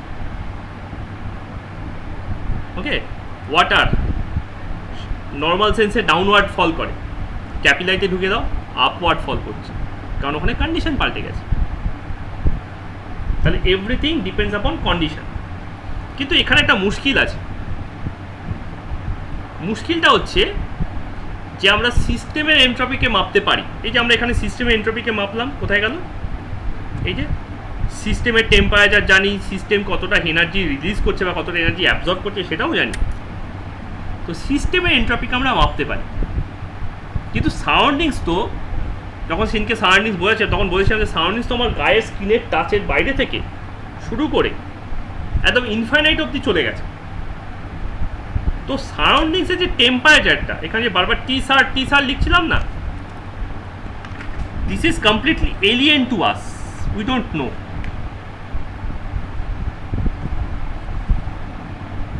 all the systems are, remember, all the systems are closed system or open system. Isolated system is not achievable in universe. So T surrounding we don't know yet. তো এইটা যদি আমার কাছে আননোন থেকে যায় তাহলে এটাও কিন্তু আমার কাছে আননোন থেকে যাচ্ছে, এর সারাউন্ডিংটাও কিন্তু আমার কাছে একটা আননোন কোয়ান্টিটি হয়ে থেকে যাচ্ছে, কারণ আমি ডিনোমিনেটর জানি না, সেই ভ্যালু বলবো কী করে? আমি যদি বলি 5/x ইকুয়ালস টু কত, এর কি কোনো অ্যান্সার আসবে? As x is unknown, 5/x will remain unknown.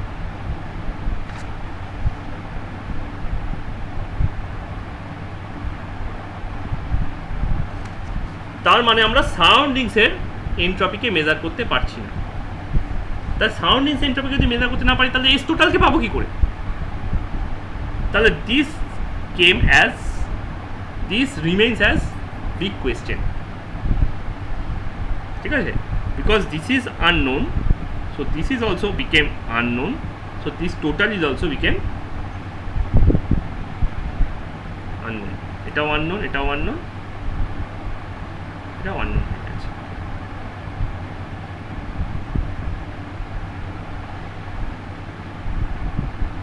তাহলে করবো কিভাবে? এইখানে একটা নতুন জিনিসের ইনভলভমেন্ট হয়, তার নাম হচ্ছে gives free energy. It is called free energy. That is the measurement of wastage. আমরা যে কোনো কাজ করি উইদাউট ওয়েস্টেজ কাজটা করতে পারি না। ফ্রি এনার্জি, ঠিক আছে? দু রকমের ফ্রি এনার্জি আছে, একটা কনস্ট্যান্ট ভলিউমে আছে, একটা কনস্ট্যান্ট টেম্পারেচারে, এই কনস্ট্যান্ট প্রেশারে আছে। একটা হচ্ছে গিভস ফ্রি এনার্জি,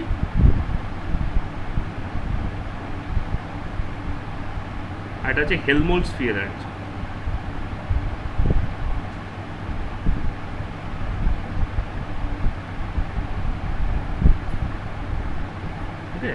এটা হচ্ছে কনস্ট্যান্ট প্রেশারে, মানে অল ন্যাচারাল প্রসেসে,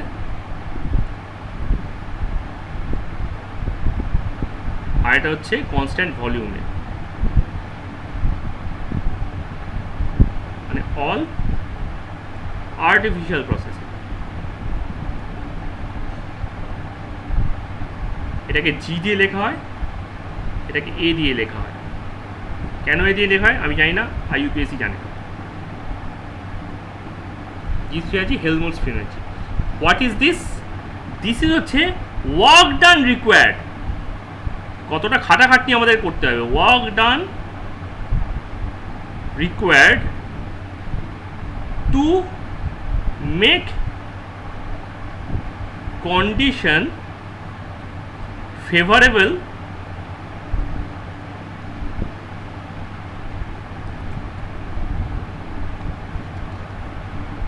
for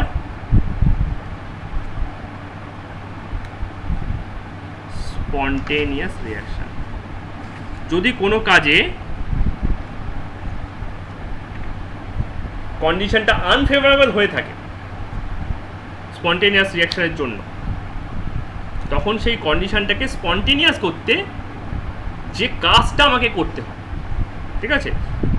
মানে এক্সাম্পল, ওয়াটার রুমে রেখে দিয়েছো আর আইস রুমে রেখে দিয়েছো, আইস ওয়াটার হবে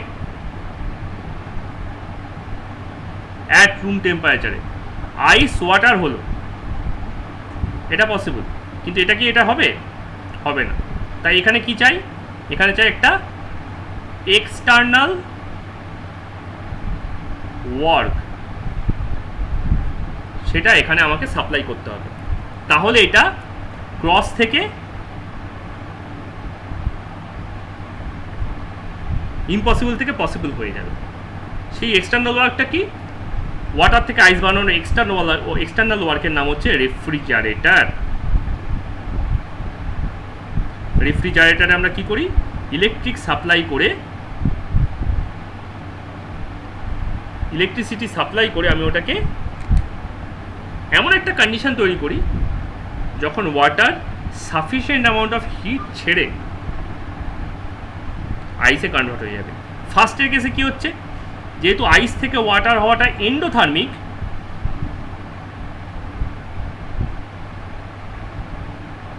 তাই জন্য রুম টেম্পারেচারে এটা পসিবল হয়ে যাচ্ছে। কিন্তু ওয়াটার থেকে আইস হওয়াটা হচ্ছে এক্সোথার্মিক, এখান থেকে হিট বেরিয়ে যায়।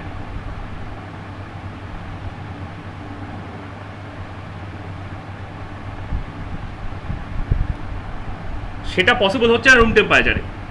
তা আমি কী করলাম, রেফ্রিজারেটার যেখানকার টেম্পারেচার -20°C অ্যারাউন্ড আছে, সেইটাকে নিয়ে গিয়ে আমি সাউন্ডসের টেম্পারেচারই পাল্টে দিলাম। যেই টেম্পারেচার পাল্টে দিয়েছি, আমার ওয়াটারটা এক্সোথার্মিক রিয়াকশন করে আইস হয়ে গেল, হিট ছাড়তে আমি ওকে অ্যালাউ করে দিলাম। ঠিক আছে, তার মানে এখানে একটা আমার কাজ করতে হলো। This external work is measured by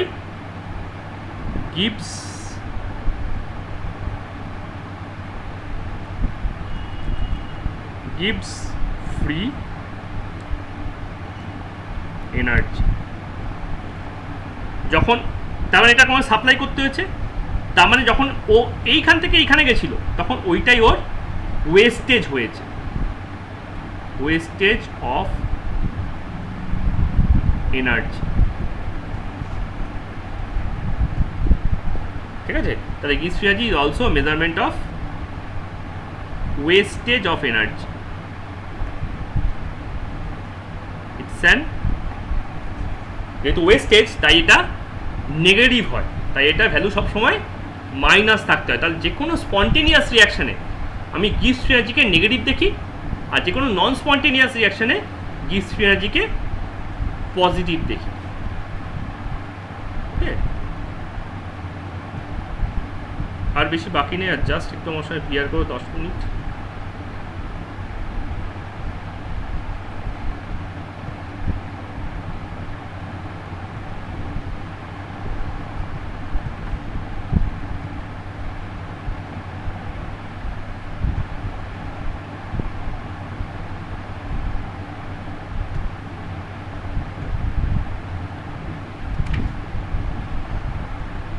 আমি খালি একটা জিনিস দেখিয়েছি, Gibbs free energy-টাকে আমরা ওই এস টোটাল থেকে, আমরা তো এইটা লিখেছিলাম প্রথমে, S total equals two S system plus S surrounding or Q rev by T sys plus minus Q rev by T surrounding, আর মোটামুটি আমি এটাকে বলতে পারি mod of Q rev by T sys minus Q rev by T surrounding।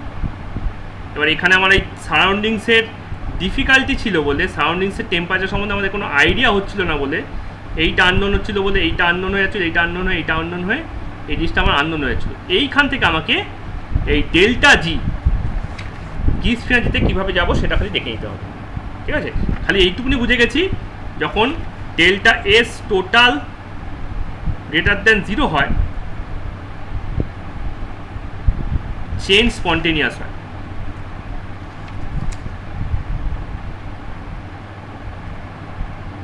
R delta S total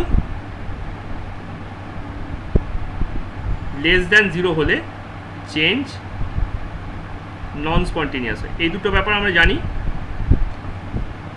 আর একটু আগে Gibbs free energy ডিসকাশনে দেখলাম যে Gibbs free energy forward রিয়াকশনের ক্ষেত্রে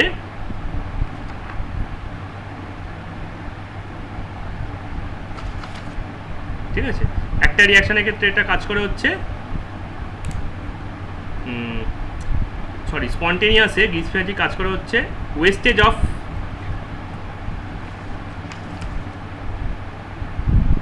ডেল্টা জি হচ্ছে less than 0, it acts as wastage of energy.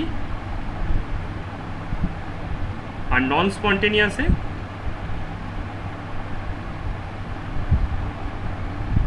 Delta G greater than 0, এটা হচ্ছে work done needed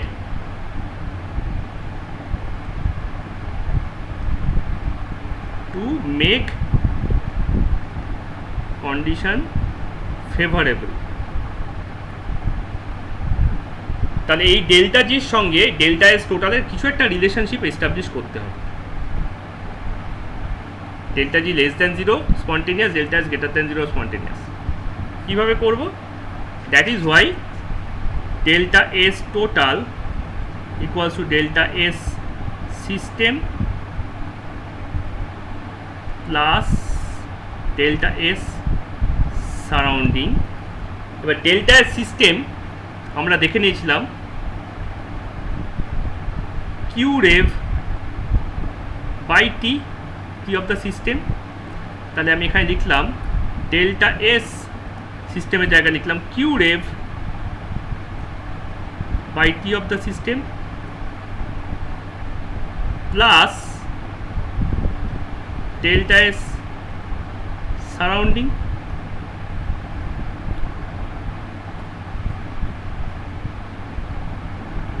এবার both সাইডকে যদি আমি ডেল্টা এস সিস্টেম দিয়ে মাল্টিপ্লাই করি, বোথ সাইডকে যদি আমি ডেল্টা এস সিস্টেম দিয়ে এই T temperature of the system দিয়ে মাল্টিপ্লাই করি, তাহলে এটা হচ্ছে T into delta S total equals to Q রেভ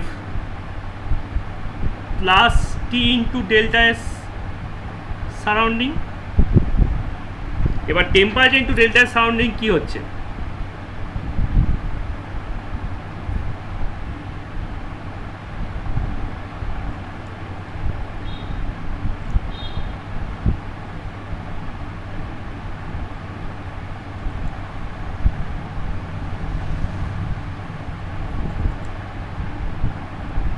এক মিনিট।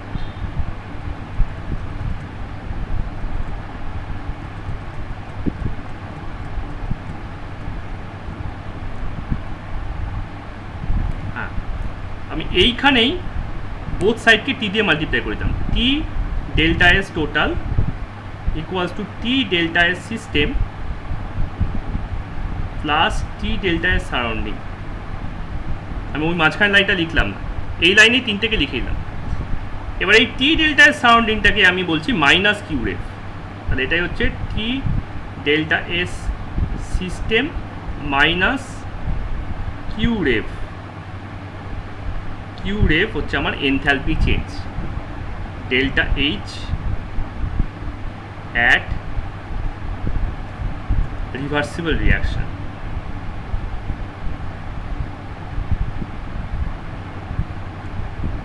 তাহলে এখানে এটা হয়ে গেল T delta S minus delta H. এই ডেল্টা এইচ কার? Delta H of the system. তাই জন্য এখানে বোথ জায়গায় সিস্টেম ছিল বলে আমি দুটোকে পাশাপাশি লিখলাম। তাহলে এই সারাউন্ডিংসের যে এন্ট্রপি চেঞ্জ, ওটা আমি সিস্টেমের হিট চেঞ্জ দিয়ে দেখে নিলাম। আর এটা হয়ে গেল টি ডেল্টা এস টোটাল। এবার বোথ সাইডে যদি আমি মাইনাস করি, তাহলে এখানে একটা মাইনাস, এখানে একটা মাইনাস, আর এখানে হয়ে গেল plus. This become delta H minus T delta S. So this quantity is called delta G.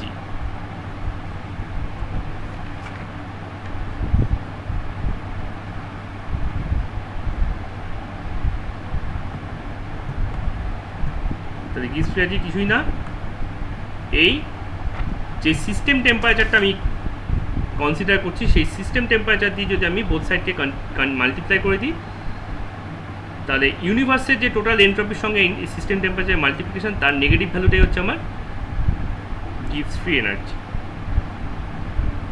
তা delta G equals to delta H minus T delta S.